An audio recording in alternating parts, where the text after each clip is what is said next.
আসসালামু আলাইকুম। ও মুসলমান ভাই বন্ধু, কিছু কথা আজকে আপনাকে বলছি।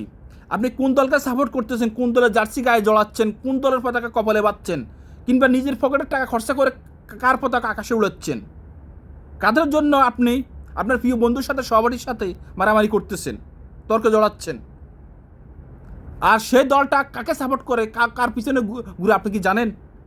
সে আর্জেন্টিনা।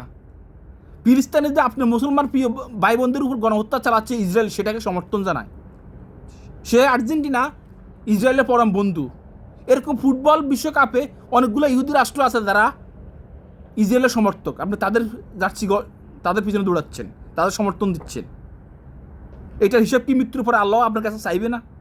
আল্লাহর দরবার আপনাকে দিতে হবে না? অবশ্যই চাইবে। নিজের জ্ঞান এবং বিবেক দিয়ে প্রশ্ন করুন, চিন্তা করুন। আপনি এখন বলতে পারেন আমি হয়তো ব্রাজিল সাপোর্টার। না, আমি কোনো ব্রাজিল সাপোর্টার না, কোনো ইহুদি রাষ্ট্রকে সাপোর্ট করি না। আমি একজন মুসলিম হিসাবে আমি মুসলিম প্রধান দেশকে সাপোর্ট করি। এই বিশ্বকাপে মোট 13টি মুসলিম প্রধান দেশ অংশগ্রহণ করছে। আপনি কোনটাকে সমর্থন করছেন? আমি তো মরক্কোকে সমর্থন জানাই। আজকে মরক্কো এবং ফ্রান্সের খেলা, আমি মরক্কোর জন্য শুভকামনা জানাই। ফুটবল যদি আপনি এতই ভালো লাগে, এতই পছন্দ করেন, তাহলে যে কোনো একটা মুসলিম প্রধান দেশকে সমর্থন করুন না। মৃত্যুর পরে সকল হিসাবে আল্লাহ পাক আপনার কাছে চাইবে। তাই নিজের জ্ঞান বিবেক দিয়ে চিন্তা করুন। আমার কথাগুলো যদি ভালো লাগে অবশ্যই শেয়ার করে দিবেন। ধন্যবাদ সবাইকে। আসসালামু আলাইকুম।